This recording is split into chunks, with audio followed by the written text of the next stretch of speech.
I haven't done one of these in a while, and I figured it was about time. So, on our journey, and this is a long journey and it's intermittent, it's going to happen from time to time. We're trying to cover, well, really, we're trying to see about all of at least the well-established fallacies and biases as they apply to martial arts and training in general. All of our physical and tactical training, and it's important, right? Because we are constantly engaged in the need to defend our position on things. Look, martial arts and training, there's a lot of science that can back stuff up, but there's a lot of ambiguity. There's a lot of bro science still out there. And there's just a lot of tradition that people are still clinging on to, and we constantly have to make our case, make our argument. We want to make sure that we make our arguments as clear and as rationally as possible. And that means that we need to be sure that we're not deriving nonsense conclusions. The entire study of fallacies goes back to the most basic fallacy, which is the non sequitur fallacy, which is deriving an erroneous conclusion, from a premise, or a faulty premise, deriving a conclusion from a faulty premise. Basically, this does not follow that.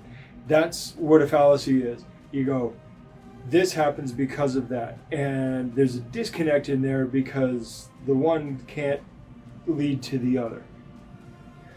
And so there's a handful of formal fallacies, and that formality is purely for the sake of logic and academia as far as the formal practices and everything goes.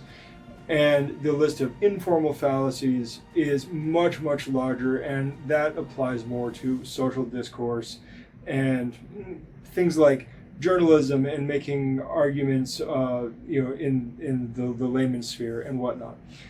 And so one of the real big ones that comes up a lot, especially in the training world, is what we would call the is-ought fallacy or the appeal to nature. These are extremely related. They're slightly different, but they're extremely related.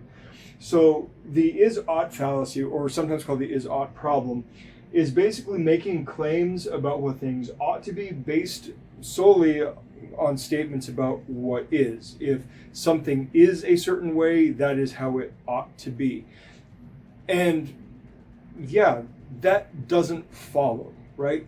Because there's no mathematical logic. There's no information really in what is to actually determine what ought to be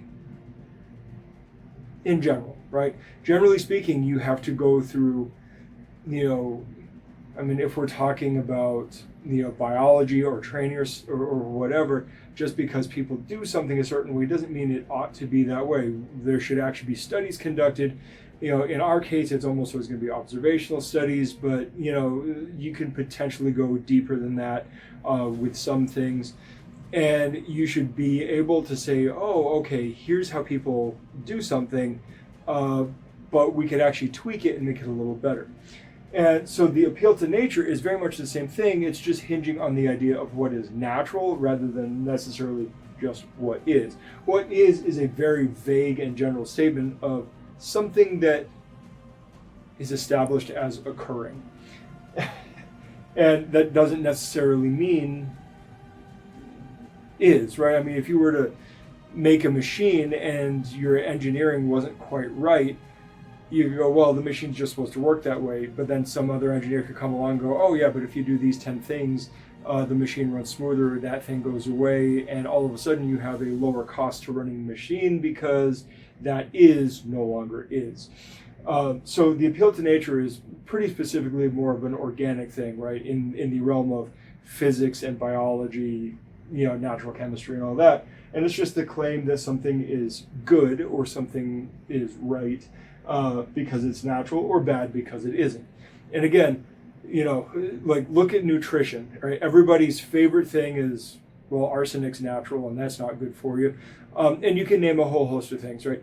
Certain people are allergic to things that are perfectly natural.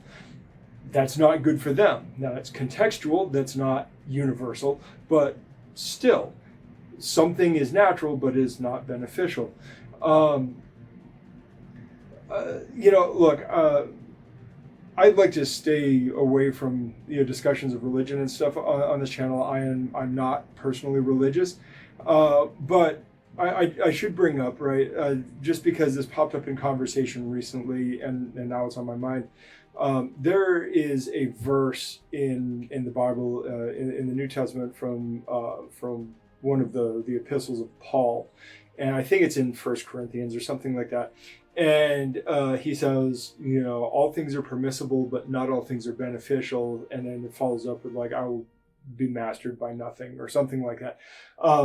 Which essentially sounds like not only be judicious in the choices you make, but also steer clear of having vices and compulsions and things like that. That's as far as we're going to go with that. Please, no religious discussions. That is not what we're here for. And I'm not here to make fun of you or to support you. Those are all very personal things. That's between you and your belief system and your morals. So anyway, all of that is to say that when we look at the martial arts world, a lot of people will say, well, successful fighters do a certain thing a certain way, therefore it ought to be that way.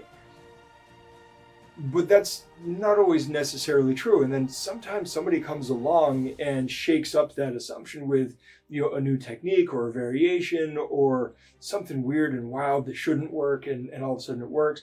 You just can't derive is-oughts from that kind of stuff. It's just not possible. And in the realm of fitness and nutrition, that's even harder to do.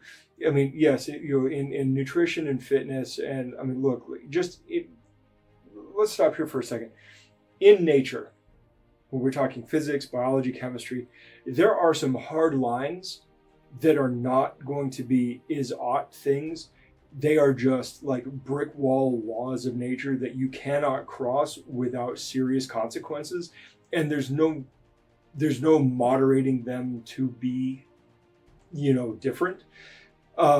So in that case, those things are kind of exempt from the is-ought fallacy, because if something is just a natural law, then it's just a natural law, and you can't get around that except by with technological help or something like that. And usually that's something to circumvent or to compensate, and not generally to overcome that. So there are some exemptions there. And that actually brings up something. There is, it actually really comes down to the naturalistic fallacy. We'll get to this in a second. There's a reason these are in different colors. But there's an inverse of the is-ought problem, which basically it's a fallacy of these fallacies, which is to say that because is-ought is itself a fallacy, that it will never yield something true, that it would be impossible to derive an ought from an is. And that's also just not true. And like I said, there are some hardline brick wall laws of nature that you can't overcome.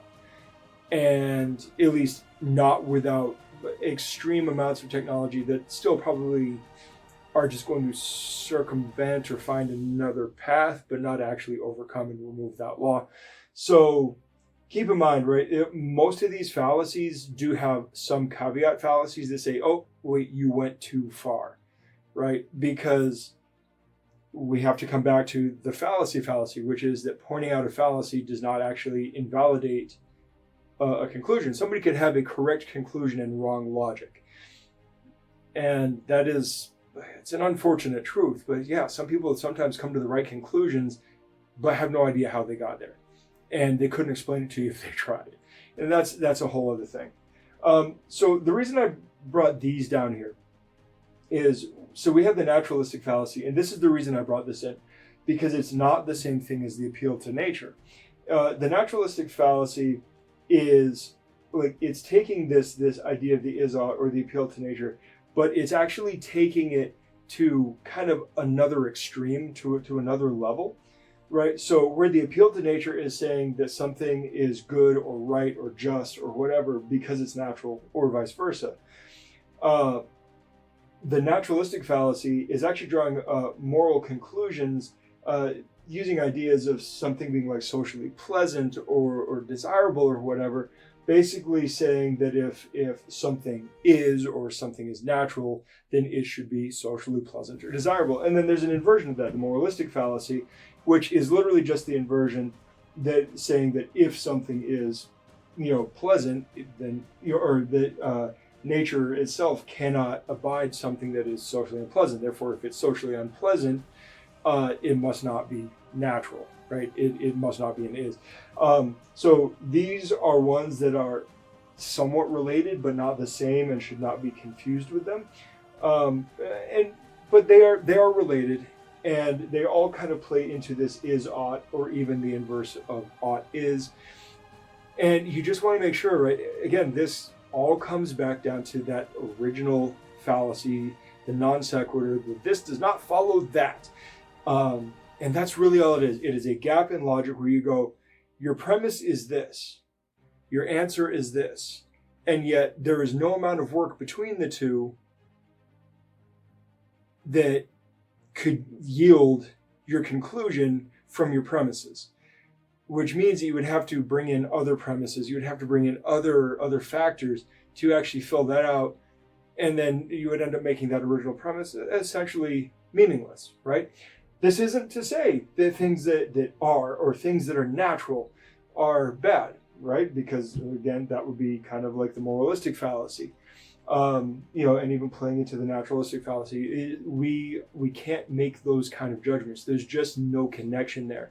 So when we look at martial arts, just because people do something a certain way and they find success, again, doesn't mean it's going to work for you.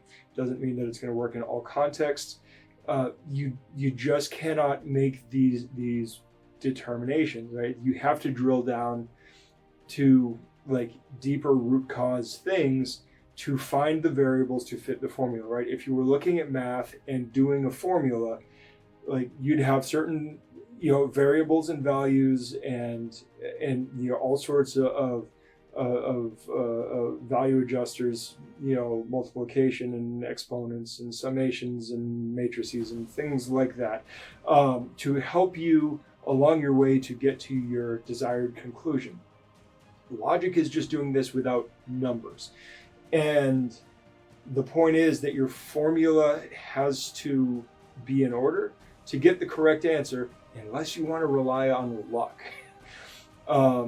So all we're looking at here is like, look, just because people who are successful do something a certain way, sometimes they are successful in spite of what they're doing.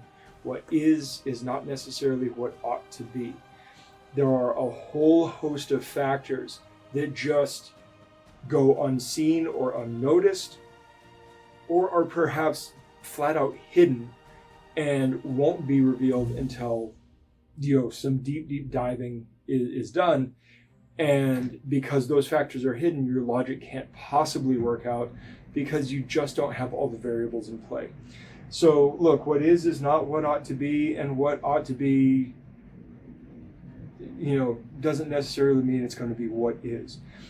And so sometimes it's true, sometimes it's not, but you can't derive the one from the other. There are many steps between that will give you the factors, will give you the values that you need to analyze to actually derive those conclusions. All right, so I've gone on long enough. This is a really important one, and I know I'm not necessarily the best at explaining this stuff, but thanks for sticking around, and I will talk to you guys later. Good journey.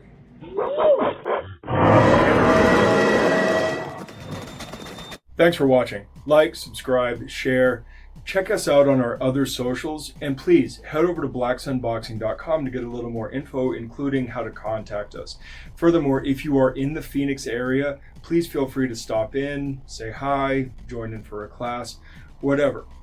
Also, if you ever see us cite sources or just for additional content, please check out our Substack. That is where we put all of the sources we use in our videos and is a major part of this. Plus, it serves as a membership platform for long distance learning and for people who would like to support us but aren't local. We would greatly appreciate it if you signed up. Even just the free membership helps us out a lot. All right, I will see you guys in the next video. Good journey.